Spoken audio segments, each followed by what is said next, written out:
Oh, Pearson gets into the 95 of Folks. Here comes the caution. Flag is dropped here at Daytona, and away go for the first time. Nicholas Morcel, Sean. Looks like most get through unscathed. Look at that, there's Reed Gibson. A big move at the inside line of Dom's, possibly a little bit of contact. Now, as we've got three wide action going through turns 1 and 2. And they're underway. Eric Hahn takes a nice jump. Wilson hasn't let him go very far.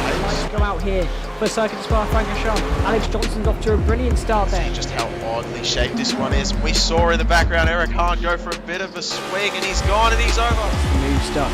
Cody Graham's the one-on-one up into second place. Alex Johnson 6/10 lead at the moment. They're dicey up front. There's Andrew Kessel, Justin Sang. They are ready to go. The lights are out, and away we go for the very first time here at Okayama International Circuit. Finley Fitzsimmons.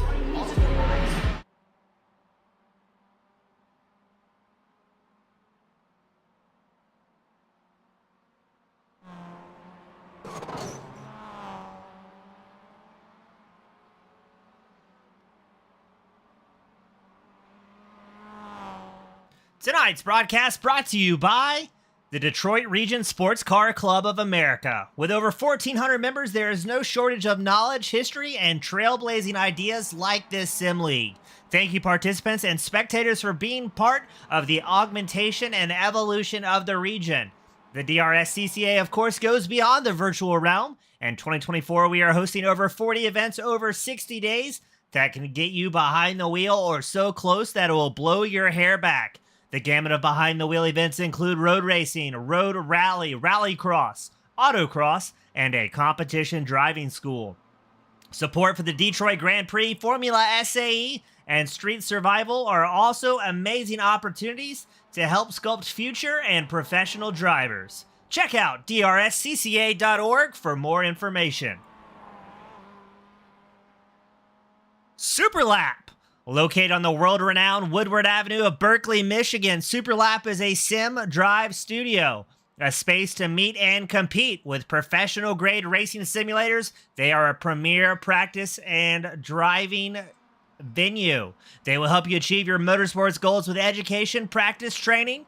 Maybe you're familiar with the world's most famous international Formula One series. Well, their best driver is a proponent of sim training and racing. If Max Verstappen uses a sim, shouldn't you? You can race and practice against an AI roster, go head-to-head with other humans, or both. They also offer league racing much like us here at the DRSCCA. Go to superlap.world for details, or check them out April 21st for their open house. There's going to be a bunch of virtual drivers, real-life drivers out there, and it's going to be a good time. And you might even see a TGS broadcaster showing up. Thank you to Waterford Hills Road Racing, Metro Detroit's only permanent sanctioned road course. Waterford Hills, located in Clarkson, Michigan, hosts a 6-weekend race series, competition driving school, and 9 public open track days. The track is hot from 10 a.m. to 6 p.m. on these event days and is open to the public. A nominal $5 entry fee is all it takes to get you close to the action. Check out waterfordhills.com for details. Thank you to the Michigan Turn Marshals for their support this season. If you want to get close to the action, be sure to check out MichiganTurnMarshals.org. They can train you to support races like the Detroit Grand Prix. Finally, a special thanks to all volunteers in the Detroit region as well as Waterford Hills. Without them, none of this would be possible.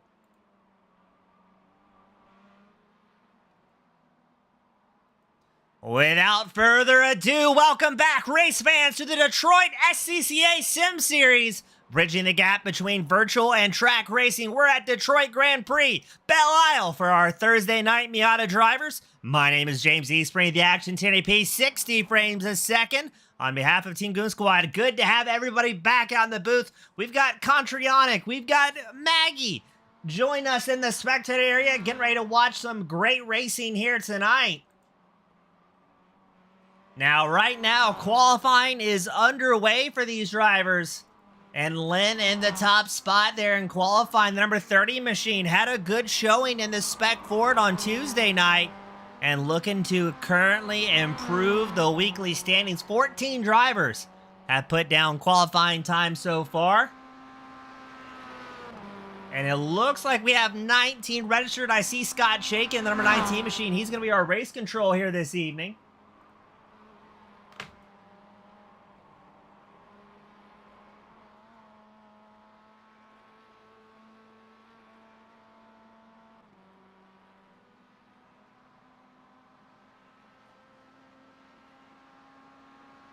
Right now we're focusing in on David Bauer and that number 10 machine. Also out on track, Elliot Budzinski in the number 91, trying to improve on that 143.564 here in qualifying. He's on his out lap, so it's going to take a lap to get up to pace, but I see Lynn rolling out on track as well. Maybe thinking there's some more time to be dropped here in qualifying. Oh, I think Budzinski might have drugged the wall. Not a lot of runoff here at Detroit.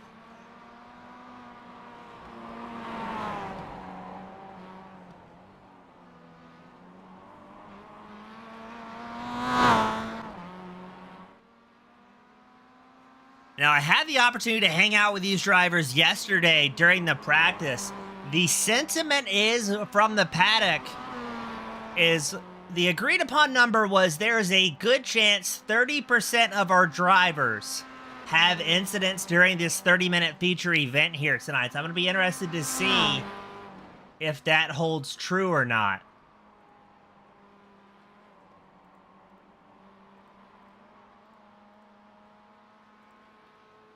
As always, as well, to the fans out there, let us know where you're from, who you're cheering on. And let us know what favorite driver you have out on track. Drivers will frequently have the broadcast pulled up on a separate monitor or device. And if they don't, they just about always go back and watch this thing over, folks. Now, what I find very interesting in my live timing software, I can see who has never ran an official public iRacing event. One of those drivers, Eric Christensen, the number 20 machine, has yet to ever compete in an official session on iRacing. I believe it's been all DRSCCA shenanigans. Jonathan Edwards, the number 12 machine, also a newcomer to the sim who's joined us here tonight.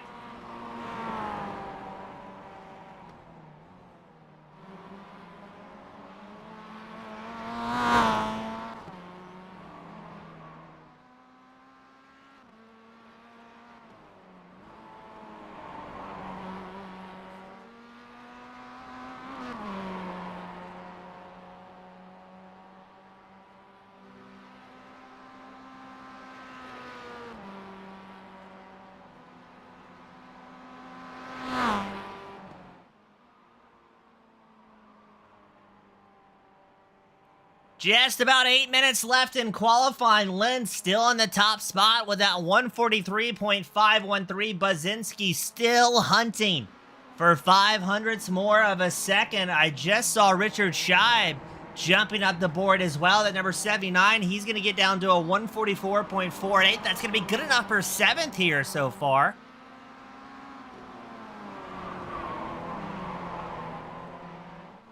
And man, these guys are really skating around in the spec Miatas trying to get the power down. And to some of the new fans join us, as a reminder, if these drivers have a wall tap, an off track, any car-to-car contact during a qualifying lap, it will invalidate the lap time and not count that flying lap. So drivers have to be fast, smooth, and careful as Scheib launches the side of that Miata, grabbing some curbing here at Belle Isle. And that's exactly the moment I'm talking about. Scheib had to get on their brakes a little bit to avoid pushing wide. He's in with that Whitlam back 79 machine. And there's a great shot showing just how tight things are here in Michigan. Now, I'm surprised as well. Russell Soto, the number 50 machine, ran well here in these spec Fords on Tuesday. Having a bit of a rougher time getting up to pace in the spec Miata. Two very vastly different cars to drive. As it looks like Richard Scheib's going to come down pit road. Let's check in on Soto, that number 50 machine.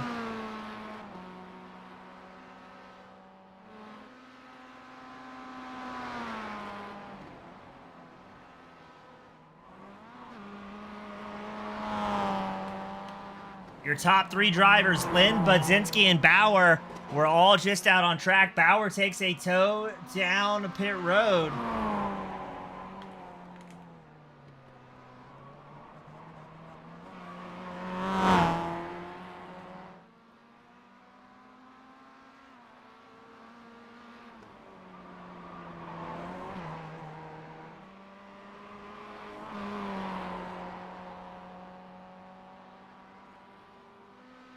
Now, we're seeing on average about a minute and 45-second lap times from these drivers.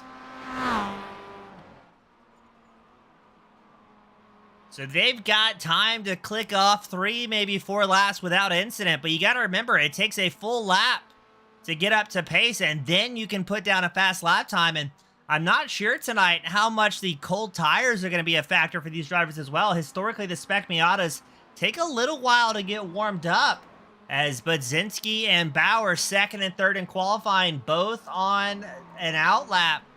Let's see what the live timing shows as Lynn crosses the start-finish line. It's going to be a 1:43.958.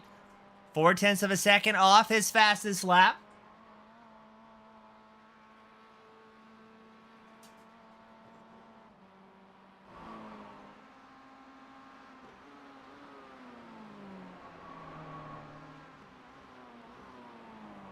Looks like David Bauer is going to be the next top 5 driver making his way across the start-finish line.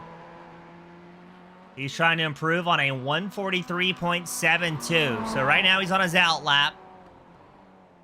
If there's ever going to be a time for a little bit of an off-track, a little bit of a bobble, the out lap is the time to do it. If I'm doing my broadcast napkin math correctly, I think he's going to have about 3 flying laps barring any incidents. But incidents have been the name of the game so far here at Belle Isle. Drivers doing everything they can to keep off the wall, as every time you touch those walls here at the Detroit road course, it can give you a cumulative damage. So you can hit it once, maybe twice, get away, but as the hits continue on that car, you risk damaging suspension and steering components. And if that happens on early on in our feature event here tonight, that is going to make for a very long 30 minutes for these drivers. 19 drivers have put down qualifying time, so every driver that's going to be racing here tonight is on the board.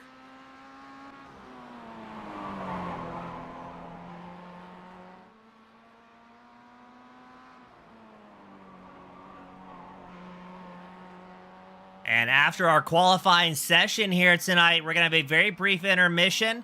We're going to grab a driver or 2 up here in the booth to talk to us before they go out and do battle here at Detroit. And then we're going to roll straight into the 30-minute feature event here, the DRSCCA Virtual Thursday Night League.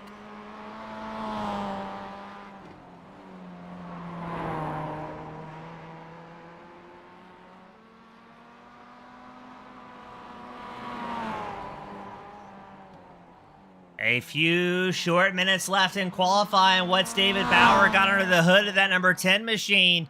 Can he dethrone Lynn in the number 30, who's absolutely ripping out here? But if you look at the top 4, everybody's in the 143s here.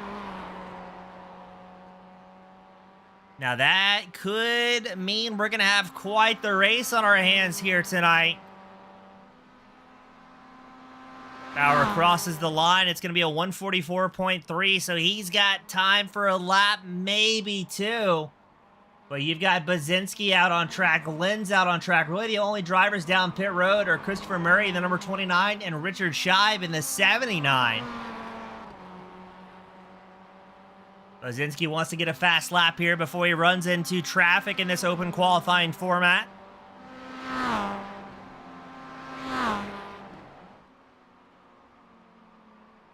And Elliot Budzinski's going to do it, a 143.413. Lynn is out on track. Can he regain the qualifying spot here? Or did Budzinski do it late enough in the session? 143.694 for Lynn. Also, Russell Soto's still out on track.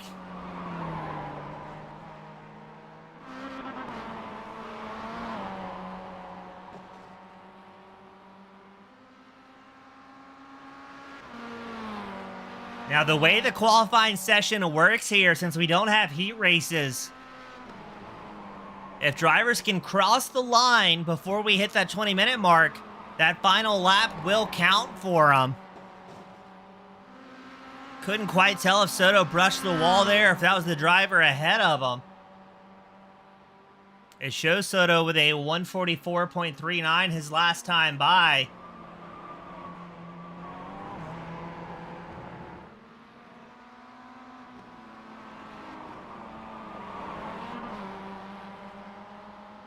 Elliot Budzinski making his way to the line. I think he might get there in time to put down another lap.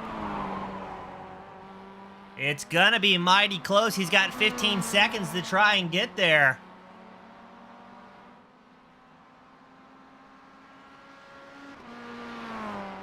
Oh, it's gonna be close. Budzinski crosses the line.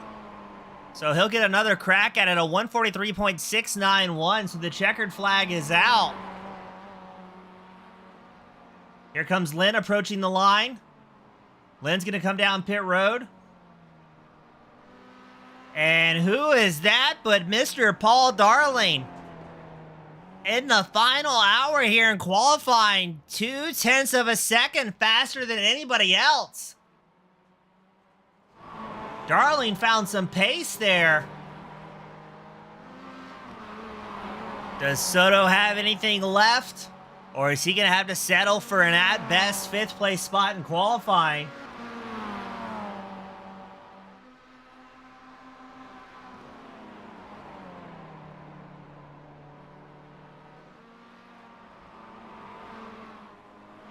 Soto bumps up to 4th with a 143.62.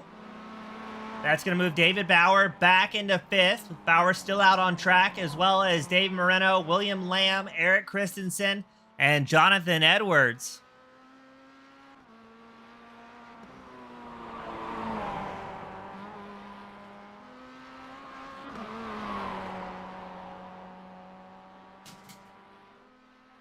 Very impressed with Paul Darling, able to make that happen right at the end of qualifying. Bauer crosses the line. What's it going to be?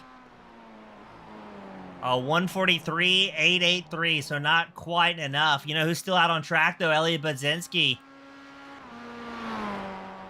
Looking to get back up there. He was 0.2 down in qualifying. Gets down to a 143.288, so he is going to improve, but not quite enough to take Darling out of the top spot, and that is going to do it for our qualifying session here at Detroit Belle Isle. Don't go anywhere. We'll be right back after a couple of brief commercials and then some driver interviews.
Welcome back, race fans.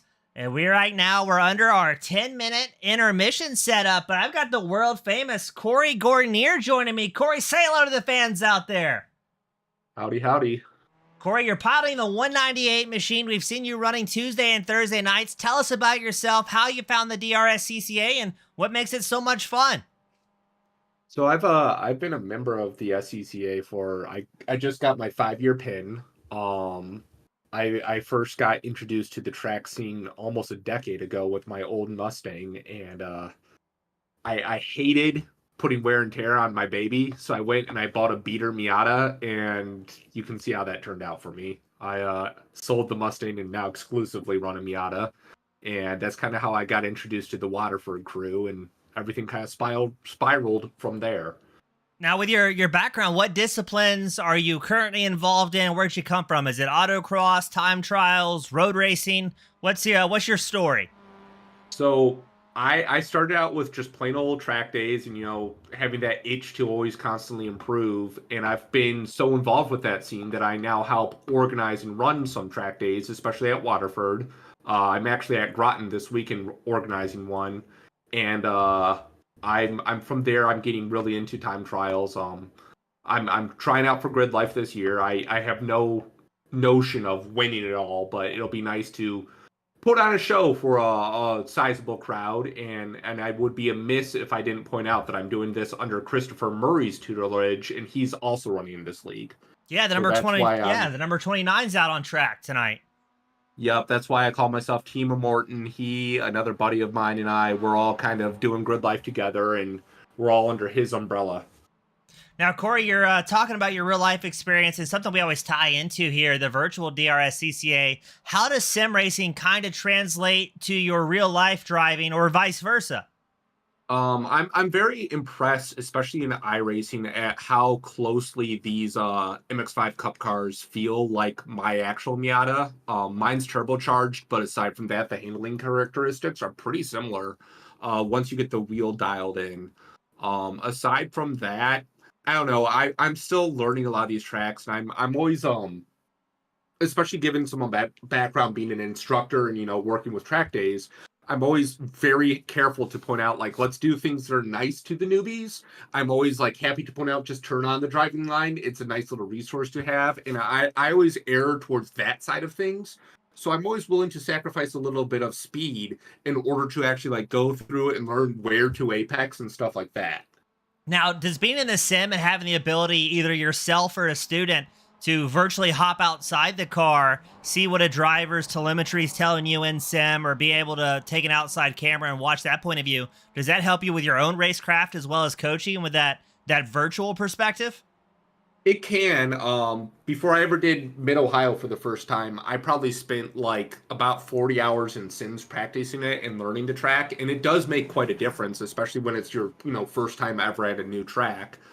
But I also I'm a huge nerd. I love technology, and I do a ton of stuff with data tracing. I will throw a GPS puck in someone's car, and we will analyze exactly where they could be gaining some time, just like a Garage 61 or Race Lab or whatever app of the day you want to use. Virtual Racing School I know is really popular. But you can do those cool little overlays with your actual car data and say, hey, if you had apex 200 feet sooner, here's the line you could have taken. Yeah, exactly. I mean, you can save tons of money, and instead of hitting your head against the wall, just driving the wrong line over and over gives you that data. I mean, perfect practice makes perfect. So I definitely know that rings true. So Corey, super cool to have you up here during the intermission. How are you feeling going into this feature event here tonight? Not great, to be honest. This is not one of my better tracks, but I'm okay with it. I've made my own comfort with that. Like I said, I was primarily interested in kind of talking up some of what Chris is doing and kind of pushing towards the blurred line between trying to get people out into track days, especially novices, and doing a lot of instruction. That's kind of my job away from my job. Yeah, that makes sense. Now, will you be at the Waterford track day coming up? I think it's next weekend. Not that one, but I've got a friend who's getting married on the 11th, and I'll be at a track day on the 10th, and then going straight to the recital. That's a rehearsal, legend. That's the proper way to do it. Well, Corey, super great to have you up here in the booth again. Anybody want to give a quick shout to before we let you go get ready for this feature event? Like I said, I really think that next up you should talk to Chris Murray, see some of the cool stuff he's doing at Morton. He does a ton with Miatas, and I guess I can point out that I have my first ever real life sponsor, so I'm really pleased about that. I'm not going to go too much into details, but it's really nice. It's a good feeling to have someone paying you money to go drive a race car. Well, super cool, Corey. Congratulations on the success. Hope it carries forward both in the sim and in the real world, and thank you for your time joining me here tonight. Yep, my pleasure. Thanks for having me. Thank you, Corey. That was Corey Gordon here, joined us during the intermission. Now, I've got somebody else peeking outside the broadcast window here. Not sure if he's going to stick his head in and say hello. Hey, this is Alex from DRSCCA. What's going on, James? Howdy, Alex. It seems like you're joining me mobily this time around, so are we not going to see you out on track here tonight? Unfortunately, no. We're out here testing in Jerez, Spain, so I figured I would use my my Spanish name, Alejandro, out here. But wanted to chime in and talk a little bit about our actual paid sponsors out here. And I heard you earlier promoting Super Laps open house on the 21st. Also want to make sure that people know about their the 23rd, Tuesday. We're also going to be not necessarily broadcasting, but they've got 8 open seats for anybody that's in the Detroit region that does not have a sim and want to try sim racing.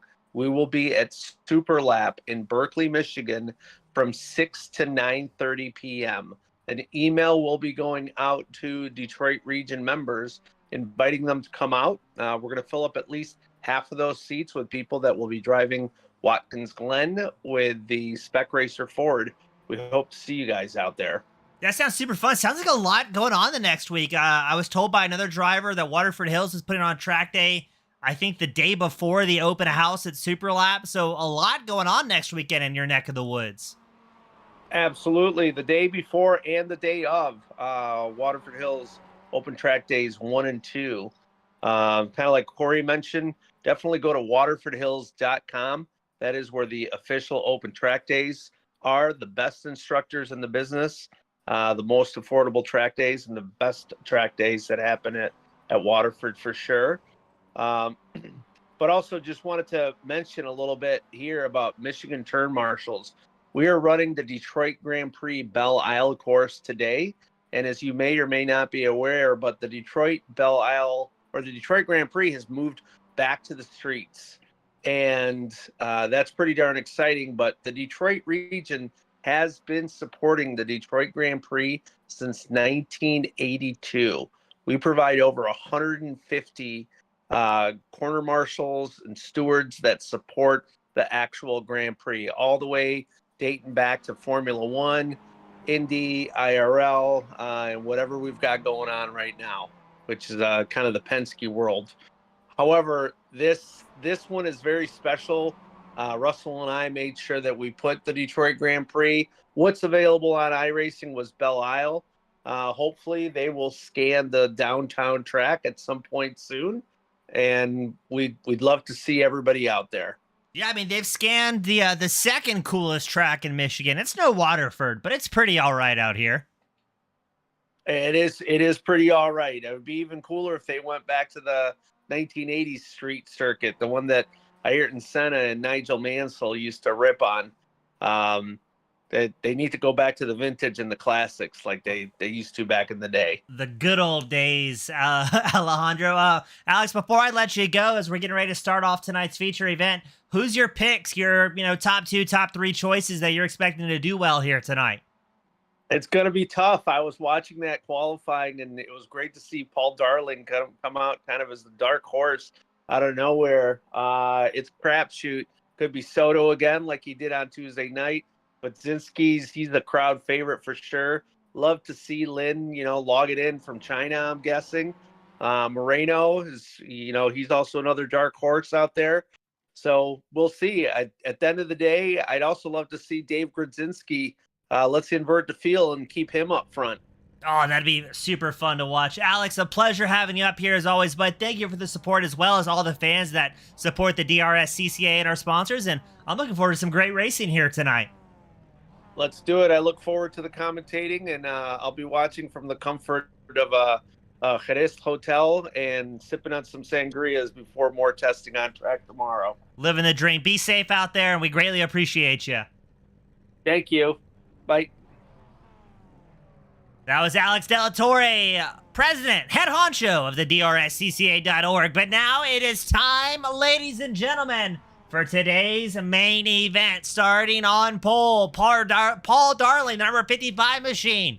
Elliot Budzinski starting second. Lynn and that number 30 was fast all week. He'll be starting 3rd. Russell Soto starting 4th. David Bauer starting 5th. David Moreno starting 6th. Christopher Murray starts 7th. Richard Scheib starting 8th. Jacob Mowat starting 9th. Devin Bach starting 10th. Andrew Gross starts 11th. We've got Mr. Stephen Kahn starting 12th. Let's cycle it on back. Ryan Goff starting 13th. Michael Schmidt starts 14th. William Lamb starting 15th. Eric Christensen starts 16th. Corey Gordonier starting 17th. Jonathan Edwards starting 18th. David Grzinski starting 19th. And there's Scott Chaikin, the number 19 machine. He will be our race control for tonight.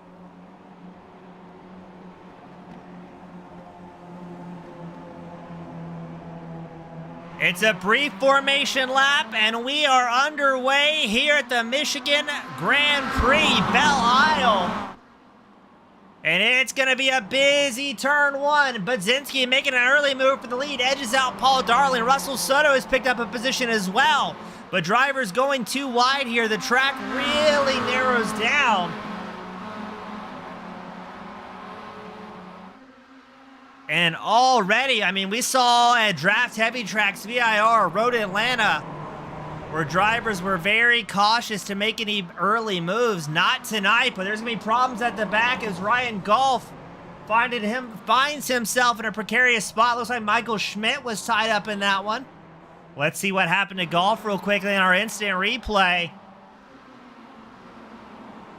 There's Golf, the number 5 machine. Goes to tip in. And just lost the back end there.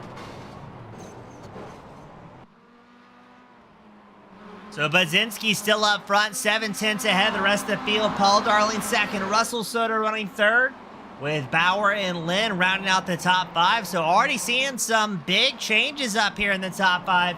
And it seems like 2nd place Paul Darling has all the action right behind him. Budzinski pulled about a half-second advantage early on here in the opening lap of the Detroit Virtual Grand Prix at the DRSCCA. Now, Darling was very fast in qualifying. He was in that top spot, a full 10th ahead of anybody else. So we know he has the raw pace and ability. Something has happened. David Grzinski got it fired back up. I also saw Jacob Mowat. Let's see, get a replay pull that one. It showed Grzinski, Mowat, and Andrew Gross tied up in an incident. I'm not sure if they were together.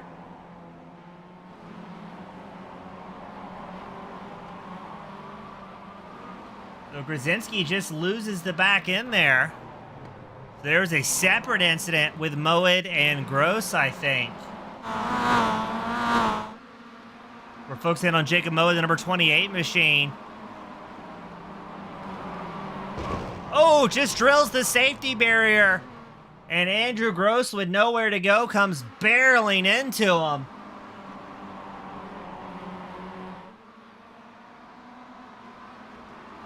Still a very tight field here at the DRSCCA Thursday Night Series. Budzinski leads the charge. Darling has pressure from Soto.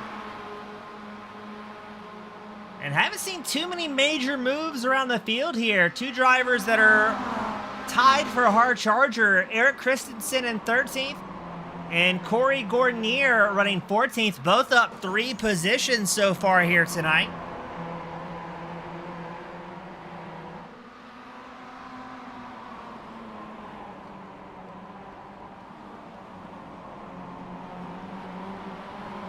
And I'm seeing if I can grab an onboard from Soto, sitting in that 3rd place position. That's Paul Darling just ahead.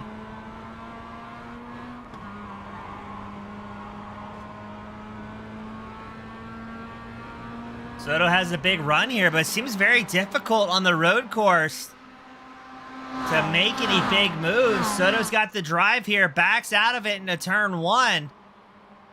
And clicks off the fastest lap of the race, a 1:43.53. So Soto obviously has the pace.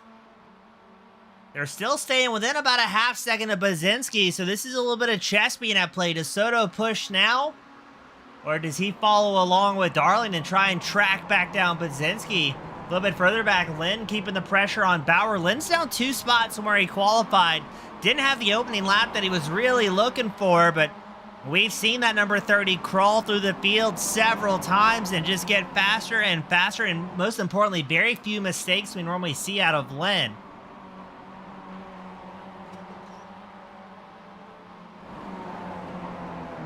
Stephen Kahn, Michael Schmidt battling for the 11th place position. Oh, I gotta go back up though. David Bauer and Lynn showing side by side in live timing.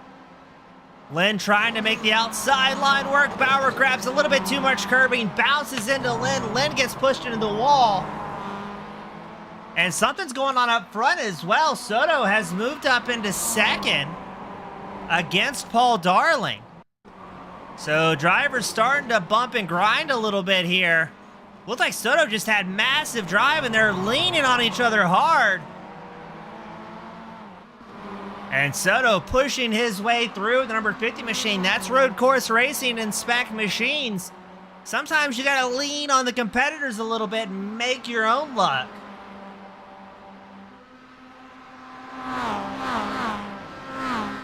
So now the top three: Budzinski, Soto, Darling, Bauer, and Lynn round out the top five.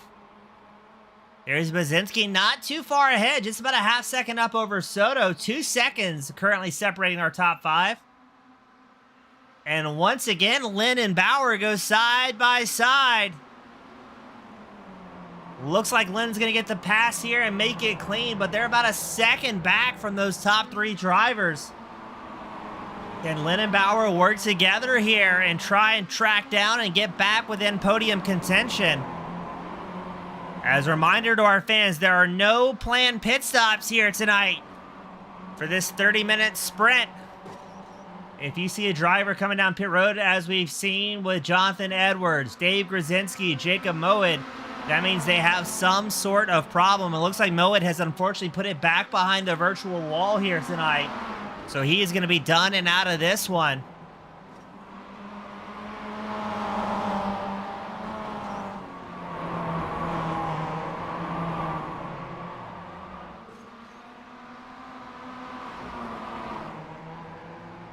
Oh, David Bauer has an incident.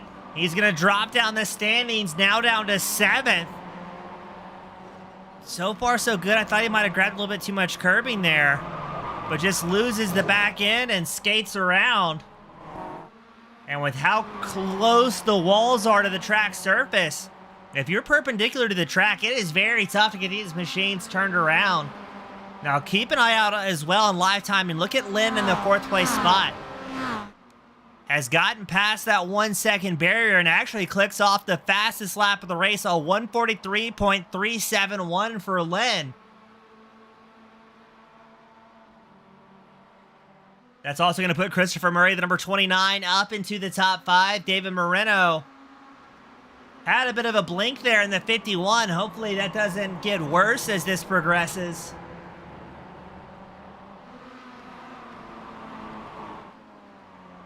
And there's a 3-car battle for 9th. Look at this. Schmidt, Kahn, Gross hinting at some 3-wide action here at the road course.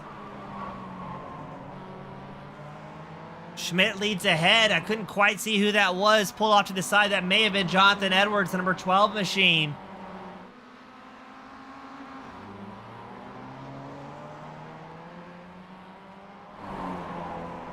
Eric Christensen, Ryan Golf, 12th and 13th, trying to whittle away at the 1.4 second advantage Kahn has in 11th place.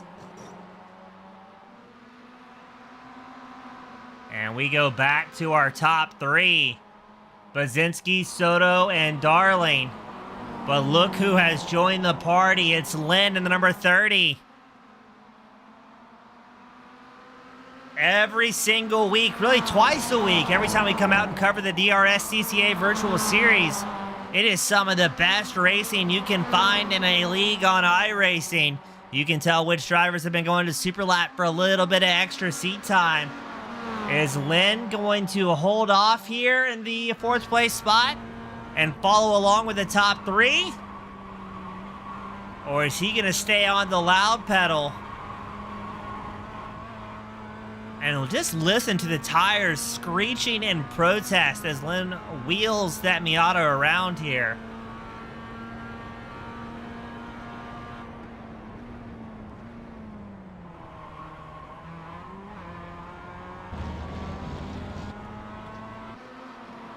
As someone who has a bunch of seat time in the virtual Miatas, I've got to say, it's just as much fun as it looks for the fans at home. Despite being a quote-unquote entry-level car, is what just happened there? Elliot Budzinski must have had a slowdown as he drops from first to fourth place here. So that's going to put Soto as your race leader, Darling in second, and Lynn moving up into that podium position after a rough opening couple of laps here. Now, historically, this is where Soto is happiest. He's out front, and he's got clean air on the number 50. And can just focus on hitting his marks, but we know Darling and Lynn are mighty fast on their own account. And I still would not count out Budzinski, that 91. I'm fairly confident that was a slowdown penalty, is why we saw him basically hop offline and throw out the anchor for a moment.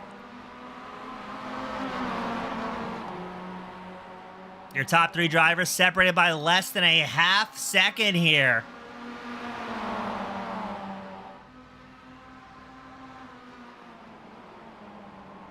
Oh, a little bit of an accordion effect as Darling on the brakes and then lifts a little bit to close the gap back on the brakes while Lynn stayed dedicated to the line right behind. Oh, Darling's going to take a peek to the inside line of Soto, taking over the race lead by a nose. It's a battle of the brakes. Soto gets pushed a little bit wide. And now it's Lynn and Budzinski second and third. Just like that, Darling takes over the race lead. So the elbows are out here in Michigan.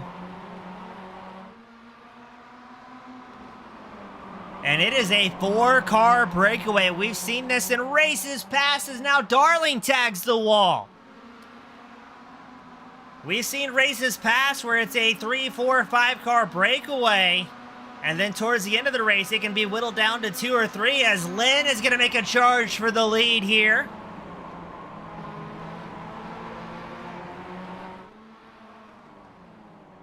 Budzinski putting himself back in a position to try and make a move for the lead.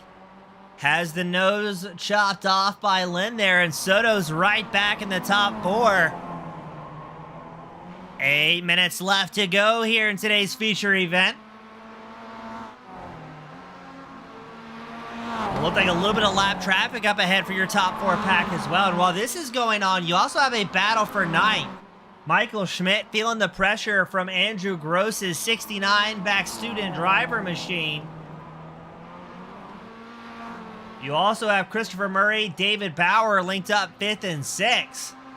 So as always, wherever we point the camera, there is action to be found here as we go side by side for 5th. Bauer has the line. Looks like he's going to take over 5th. Paul Darling holds on to the race lead. He was our pole setter in qualifying. My personal choice into this night was Lynn, as a bit of a bobble there for Budzinski. And he is going to fall back by about 9/10. The top 4 a little bit spread out here. Darling and Lynn might just try and hammer down, put some gap between the 2 drivers behind them. That way it can be a 2-car shootout at the end of this thing instead of 4 drivers all battling for those final 3 positions.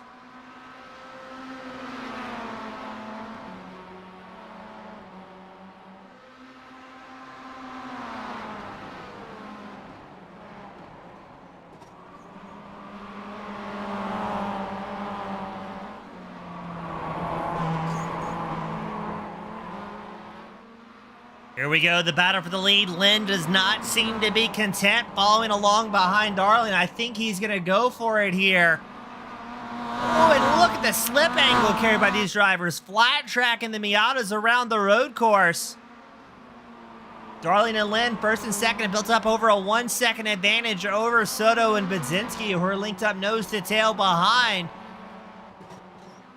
Soto and Budzinski are going to be on the throttle right now, but I do wonder if those 3rd and 4th place drivers have any damage after those contacts against the wall.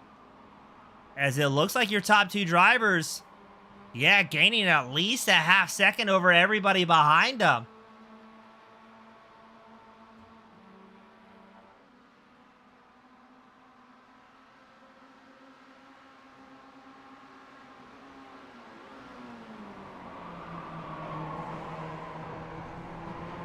The tires still screaming in protest. Soto Budzinski trying to close that gap as Darling and Lynn, still within 0.2 of a second.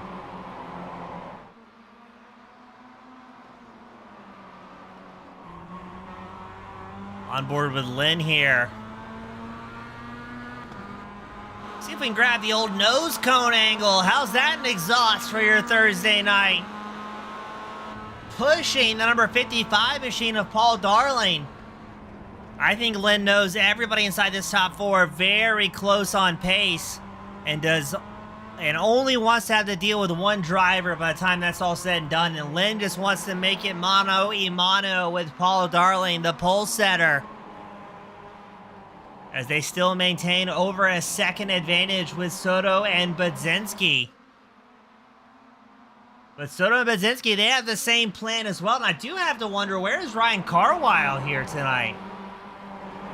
Odd not seeing the number 71 machine out on circuit.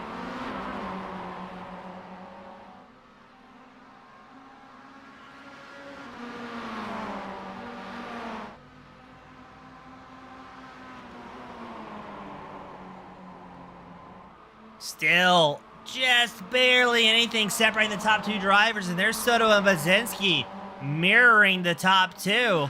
And I think Soto and Budzinski know right now, if they start battling too hard with 4 minutes left to go, it's going to throw away a chance of a win here. But nobody told Budzinski is he's going to keep the pressure up the inside line, the 91, taking that final podium spot away from Soto. Soto has a little bit better corner exit, but instead of trying to make another pass, he's going to give a little bit of a shove there forward for Budzinski.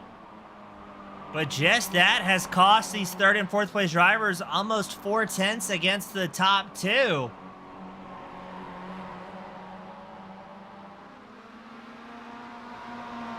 There's lap traffic up ahead for Darling and Lynn. Luckily, everybody saw the blue flag, hopped out of the way mighty quick.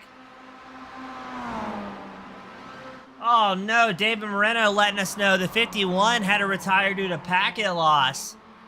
I mean, no stranger to that up here in the broadcast booth. We fought with that the last couple of weeks ourselves, especially with the big storms we've had down here in the southeast. So hate to see that for David. Was putting down some solid laps in the 51. Now, I'm a little bit surprised here. Looks like Budzinski has shaken off Soto.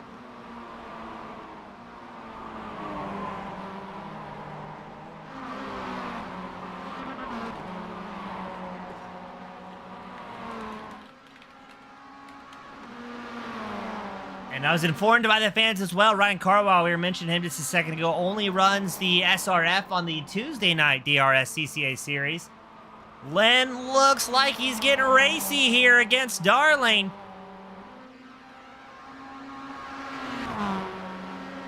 The white flag should be out for these drivers next time by.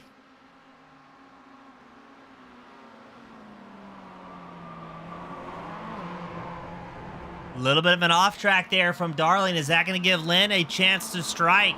Budzinski's sitting back there in third, just over a second back, hoping for some sort of mistake out of these top two drivers so he can swoop in and grab a podium. Darling, though, wants the win here tonight bad. We saw how fast he was in qualifying. We didn't know what Lynn's true potential was going to be. Often shows up late to the session, doesn't run a ton of laps, and then gets faster as the night goes on. I've seen a handful of iRacing competitors able to do that with just raw talent, so always cool to see. A little bit of wall slapping going on here.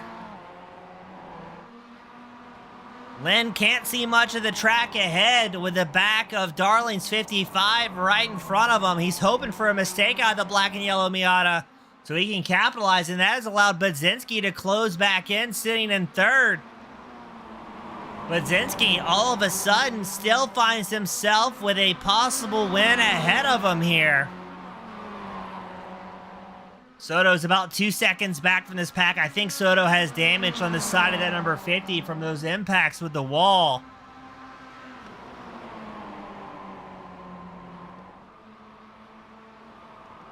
Bazinski absolutely throwing that thing around, trying to find any sort of weakness against Lynn. And right now, Lynn is all eyes forward as we hop out of line here. We're going to go side by side for the race lead. Lynn's going to try and shoot up the inside line against Darling. Oh, what a beautiful little bit of racecraft between these two. Bazinski looking for somebody, anybody to use the draft off of. He's going to commit behind Lynn here. Oh, a little bit of a contact there for Darling. Darling gives a bump right back to Bazinski. Just not enough real estate for these drivers. So now Lynn's going to take over the race lead. Checkered flag will be out this time by. We're side by side for second. Lynn has a massive 3/4 of a second breakaway. Oh, this is going to be good. There's Soto closing the gap back and forth. He's hoping for a mistake as he might get it there as they are bumping and grinding. Bazinski trying to muscle his way up into second. Here comes Soto, want to take advantage of the situation. Lynn has checked out, almost 2 seconds up over the rest of the field. The gloves are off here at the Michigan Road Course, Detroit Belle Isle. We got Justin Hilly join us, the Miata Pro himself. This is Lynn's race to lose here. Bazinski up into second. Darling holding on to that final podium spot. Checkered flag is out. Lynn. No, we're going to go one more here. That's because I can't count up here in the booth. We've got 10 minutes left to go. I was calling this like it was the last lap of a 20-minute event. It's a 30-minute event. And it's only Thursday. It's not even a Monday morning here in the broadcast booth. So that gives a testament to just how hard these guys are going at it, how early on. We've got 10 laps left to go. And the gloves are absolutely off here.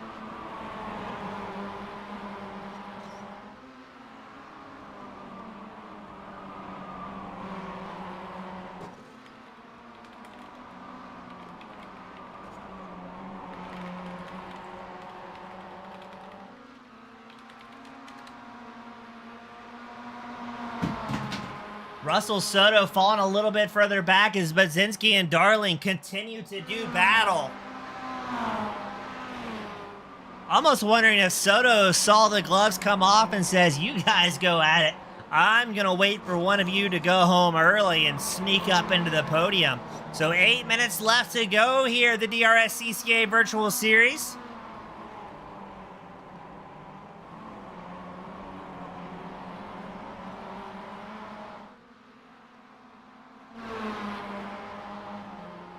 Andrew Gross, Michael Schmidt, side by side, just inside the top 10. A bit of a blink there from Schmidt in the 129. You also got Stephen Kahn and the bright blue 906 machine starting to catch up to these drivers right ahead.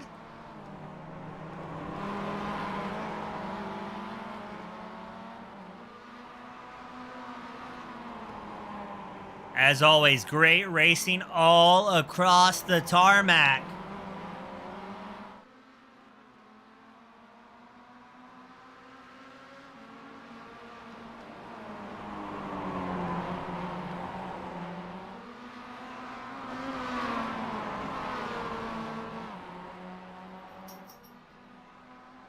Oh, what happened? Did Schmidt have another blink? Loses 2 spots there. One to Gross and one to Kahn. So I think Schmidt had some sort of problems, as that is going to put Gross up inside the top 10. Now running nice. Stephen Kahn holds on to that final top 10 spot. And back up front, not as much of a breakaway as we thought it was going to be. Lynn has Bazinski closing in behind.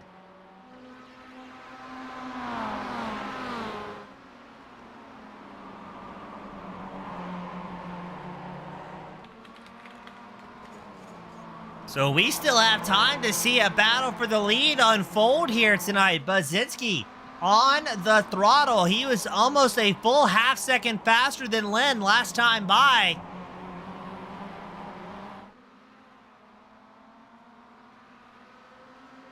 Now, question to the fans out there. Do you have a favorite pick who might pick up the win here tonight?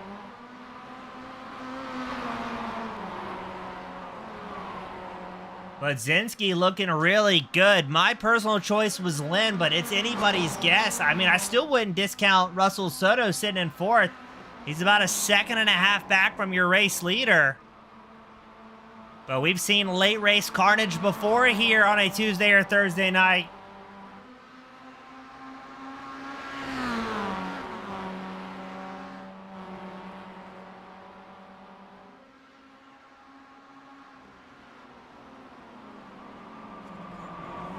Budzinski doing everything he can. You see the dirt kicking off from both Budzinski and Darling as they're trying to carry as much corner speed as possible.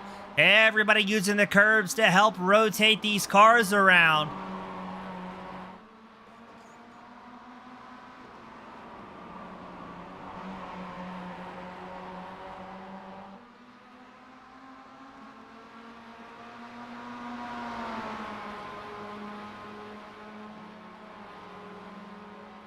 Here comes Budzinski, a big run against Lynn. Backs out of it, opts not to make a move there. You can see just about everybody's car has a little bit of additional racing stripes on the side as they are brushing the walls here in Michigan. Budzinski all over the back of Lynn's number 30. Trying to find an opening here for Budzinski, but he's not quite able to do it. That has allowed Darling to rejoin the fray. 4 minutes left to go here in today's feature event.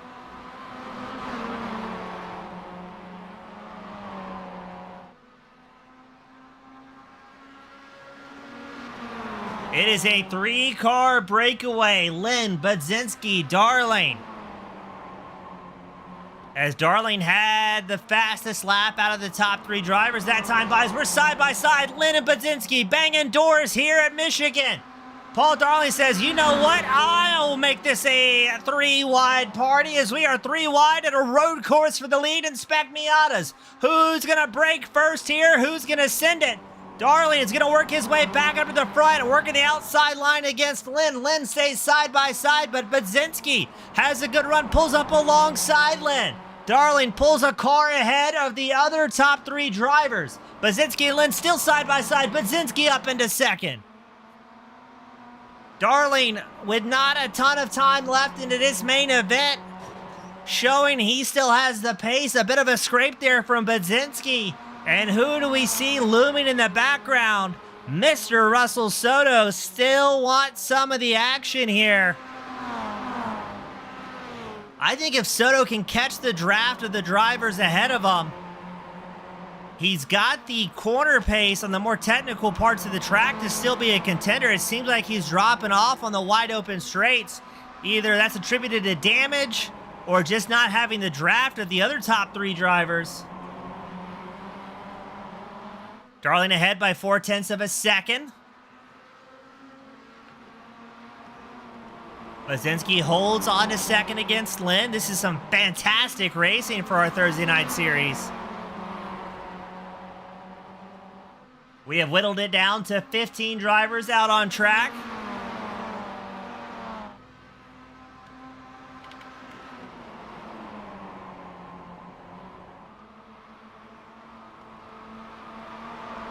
And man, even from up here in the booth, you can hear those tires chirping and screaming and protest.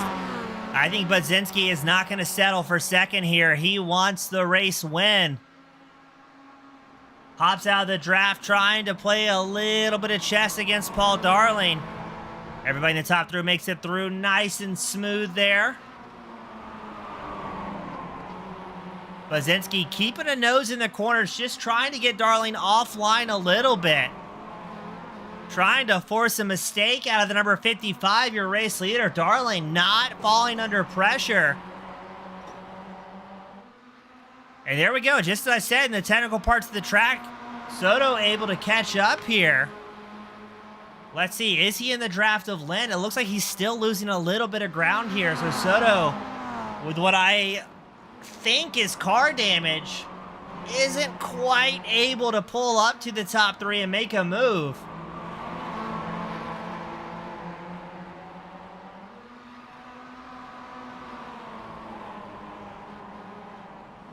And look at the send. It's too much of a send. There's contact with the race leaders. Budzinski and Lynn, a huge incident. Soto with the worst luck. Involved in it, the worst. And still they're beating and banging. Paul Darling, I think, just drove Budzinski into the wall there. Budzinski takes a tow. I'm going to get a replay of that one. Budzinski takes a tow. The white flag is out here in Michigan. Paul Darling comes down pit road. My goodness. So let's watch. We're focusing on Darling in the 55 machine. Oh, I don't know about that one.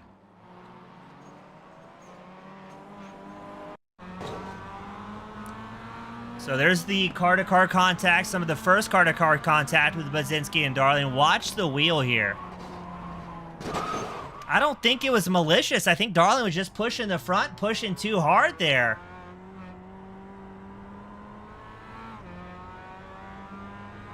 We're going to get one more replay queued up. So watch the wheel here. The red line is a straight wheel. So Darling throws it in deep. And I think just pushed the front end too bad. And that collected both Darling and Budzinski into the wall. So that's going to put Lynn Bauer and my, oh my, is that a Richard Scheib we see up in the top three?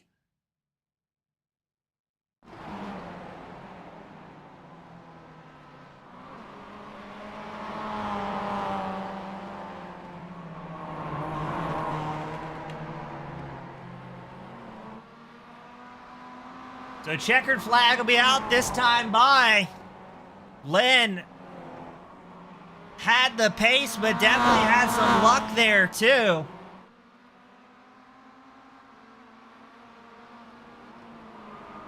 Lynn picks up the win here in the Spec Miata.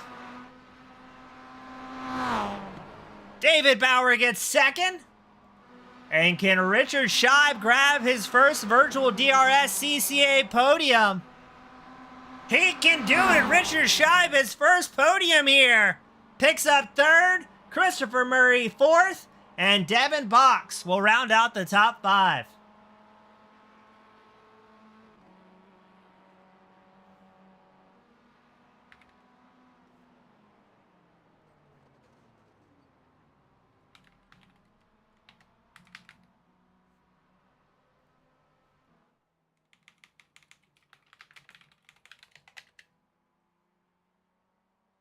So we're going to get our top three drivers up here to victory lane, hopefully a little bit quickly.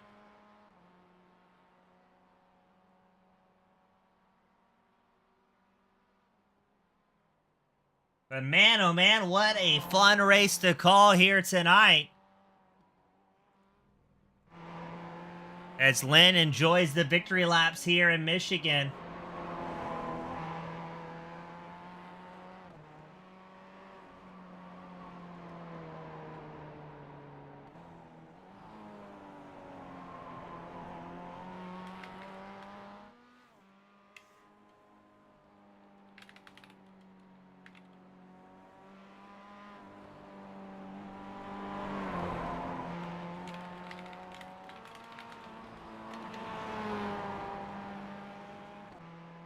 As it looks like we're starting to get our top three drivers up here to victory lane, we can get this party started.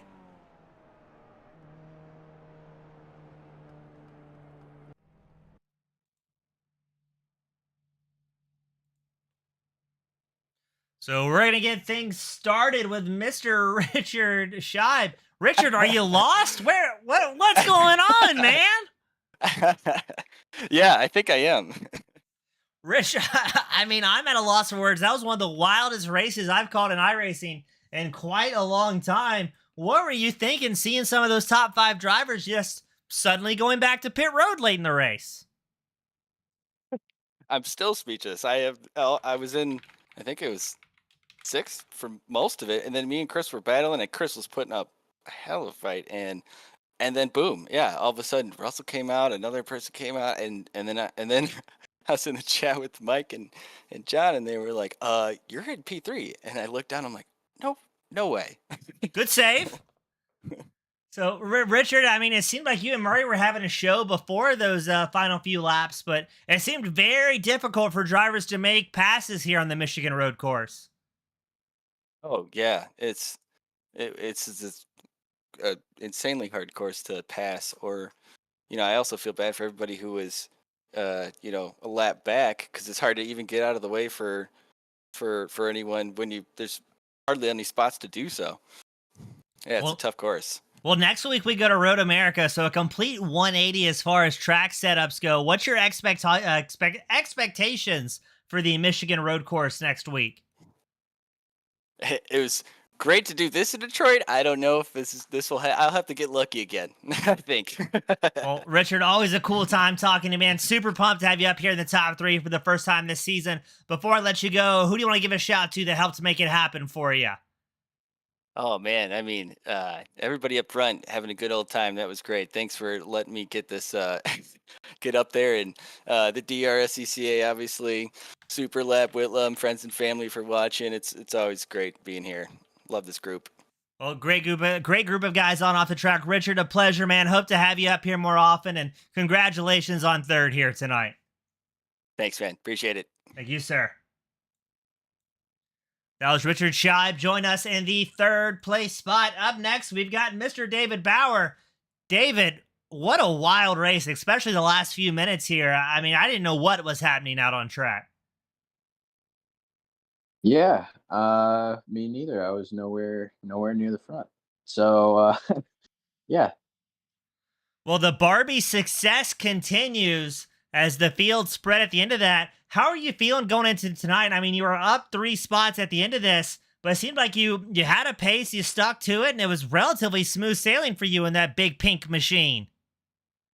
Yeah, qualified decently. I thought I was going to qualify a little bit better, but decent nonetheless. Kind of took ourselves out of it early, and then just kind of ran the race that I could, because I knew that there was potential for something like what happened to happen. So kind of just kept my head down and kept driving.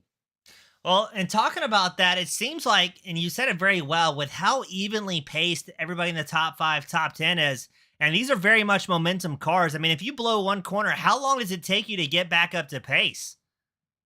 A while. If you blow a corner, there's at least a car or 2 going by you, and it was definitely noticeable going into, what is it, like turn 3. That was a really easy one to mess up and just get have to lift and not get a good exit. So I don't know how much racing happened there or not, but yeah, it's a challenging car to drive for that reason. Well, I'll answer your question. You're one of the few drivers in the top 3 with a clean race car at the end of this. Barely. Had tapped the wall a couple times. Well, still making it look clean and easy. David, congratulations on 2nd. Before I let you go, who do you want to give a shout to that helped make it happen here tonight? I'd like to thank the guys that organized the league and my dog. What's the dog's name, David? Jasper. All right, this one's for Jasper. David, but I'm going to get you to say it every time. David, a pleasure as always, buddy. Congratulations on 2nd, and hope to have you up here next week at Road America. All right, we'll see you. That was David Bauer bringing it home and 2nd. But up next, the man, the myth, the legend. Welcome back, Lynn, the number 30 machine. We interrupted your dinner, but man, was it worth it here tonight. Yeah, I finally get to take the checker flag and stuff. Keep finishing 2nd. I'll have it. Yeah, and it seemed like, I mean, don't get me wrong, it was great racing up there in the top 4, but it seemed like very early in the race, the gloves came off, and each one of you guys was absolutely going for it with almost 10 minutes left to go. I don't know. I think I think Russell and Elliott are always ready to go for it. I was trying to. I raced this car a lot in official iRacing races, so I know that there's the tire wear issue. So I was trying to play a little bit more conservative earlier than try to go for it at the end. I got to save the equipment. Exactly, and that was really what it was all about tonight. I mean, even before, quote unquote, the incident, there was still drivers, beating and banging on the walls everywhere. And I think Soto fell victim to that. I mean, you drive these cars all the time. How many times can you get away tapping a wheel against the wall before something starts to get a little bent the wrong direction? Man, it's a tough call. If you hit on the right spot, you can just keep hitting it like forever. For example, if you hit on a door, it'll be fine. But if you get a little bit unlucky, you have a little bit slide, like you just hit it on the quarter panel, you get a bent suspension. That certainly won't help the pace. Well, Len, you were carrying pace all night long. I mean, it was you were fast in practice, fast in qualifying, progressively got faster as the race went on. I think saving the equipment, that was the magic answer, but super cool to have you up here in the top spot in the number 30 machine, and you've got the privilege, the pleasure, the final send-offs of the night. Who do you want to give a shout to that helps you bring home the win here this evening? I mean, as usual, thank you for broadcasting the race. Thanks for thanks to the Detroit Region SCCA organizing this series, and thanks to again Mr. Stephen McDonald donating me his old equipment. Awesome. Glad you're putting it to good use. Len, congratulations on the win, and hope to have you back up here next week, sir. Yep, see ya. That was Len picking up the win here at Detroit. He was accompanied by Mr. David Bauer in the second place spot and Richard Scheib, bringing home his first podium in the Thursday night series. On behalf of the DRSCCA.org, Waterford Hills Raceway, Superlap.world, and the Michigan Turn Marshals. My name has been James East with Team Goon Squad Broadcasting. Thank you all so much for spending your Thursday night with me, and I'll see you at the next one. Have a great night, everybody.